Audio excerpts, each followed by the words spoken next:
ચરણ છોડ।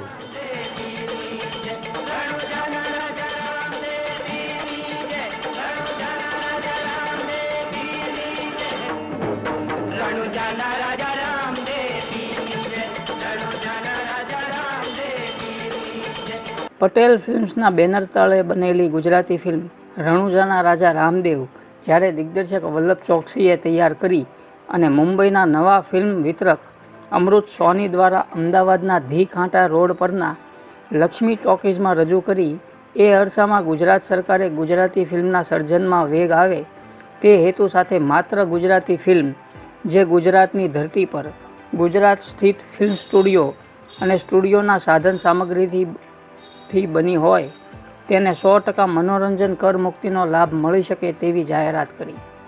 રણુજાના રાજા રામદેવ સાથે એક બીજી ગુજરાતી ફિલ્મ ઘૂંઘટ પણ રજૂ થઈ હતી। હવે આ ફિલ્મોની રજૂઆત સમયે બીજી ફિલ્મ જે ગુજરાત સરકારના નિયમ મુજબ બની હતી તે પણ રજૂ થવા પર હતી। હવે જો આ ફિલ્મને કરમુક્તિ મળે તો પહેલી બે ફિલ્મોને આ લાભ ન મળે અને પરિણામે ટિકિટના દરમાં ખાસું અંતર રહે। તો નમસ્કાર મિત્રો, હું છું ગજ્જર નિલેશ અને આજે આપણે વાત કરીશું બે ગુજરાતી ફિલ્મોમાંથી કઈ પહેલી ફિલ્મને કરમુક્તિ મળેલી, રણુજાના રાજા રામદેવને કે ઘૂંઘટ ફિલ્મને। તો હું છું ગજ્જર નિલેશ અને આપ જોઈ રહ્યા છો અમારી યુટ્યુબ ચેનલ લિઝી સિને। આપે હજી સુધી અમારી ચેનલ સબસ્ક્રાઈબ ના કરી હોય તો કરી દો અને બાજુમાં આપેલા બેલ આઇકનને પણ દબાવી દો જેથી અમારા આવનારા નવા વિડીયોના નોટિફિકેશન આપને તુરંત મળે। સાથે જ અમારા ફેસબુક પેજ અને ઇન્સ્ટાગ્રામ આઈડીને લાઇક કરવાનું ભૂલતા નહીં।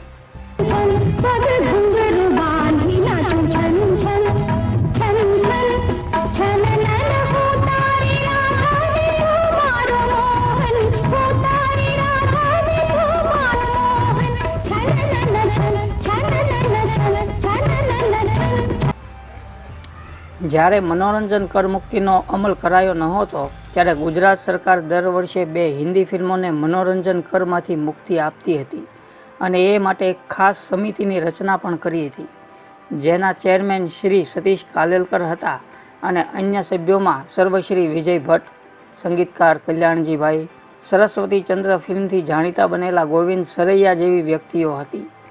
રણુજાના રાજા રામદેવના નિર્માતા નારણભાઈ પટેલ અને બાબુભાઈ પટેલ સાવ અજાણ્યા હતા। તેઓ મૂંઝવણમાં મુકાઈ ગયા। આ ફિલ્મથી જ નરહરી જાનીની પીઆરઓની સફર શરૂ થઈ હતી। બંને મજાના માણસ હતા। બધાએ સાથે નક્કી કર્યું કે સરકારના મોવડીઓને મળવું અને આ કેસ રજૂ કરવો। સૌ તે સમયના મનોરંજન કરમુક્તિના અધિકારીઓને મળ્યા ત્યારે તેમણે કરમુક્તિ સમિતિના ચેરમેન સતીશ કાલેલકર પાસે પ્રશ્નની રજૂઆત કરી। સરકાર પાસે ફાઇલ ગઈ।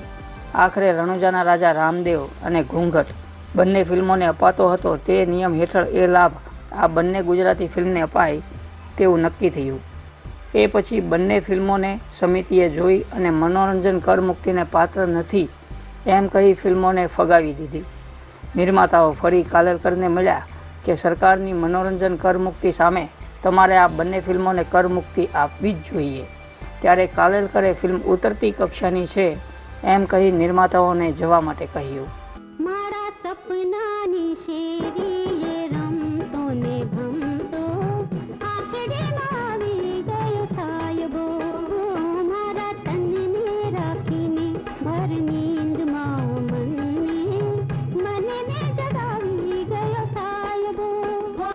એ સમયે એવી વાત આવી ચૂકી હતી કે કાલેલકરની સમિતિના નિર્ણયથી ઉપરવટ જઈને ઘૂંઘટને કરમુક્તિ આપવાની તજવીજ થઈ રહી છે અને ચોક્કસ મળી પણ જશે। રણુજાના રાજા રામદેવના નિર્માતાઓએ શ્રી કાલેલકરને આ વાત કરી ત્યારે તેઓ ઉકળી ઉઠ્યા અને બોલ્યા, જો સરકાર અમારી સમિતિના નિર્ણયથી ઉપરવટ જશે તો હું રાજીનામું આપી દઈશ। તમને આશ્ચર્ય થશે પરંતુ બીજા જ દિવસની સવારે ઘૂંઘટને કરમુક્તિ મળી ગયાના સમાચાર અખબારોમાં પ્રગટ થયા। ત્યારે શ્રી કાલેલકરે જે અખબારના કોલમિસ્ટ હતા તે અખબાર લઈને નિર્માતાઓ સવારે શ્રી કાલેલકરના નિવાસસ્થાને ગયા। અખબાર આપ્યું, 2-4 ફોન કર્યા।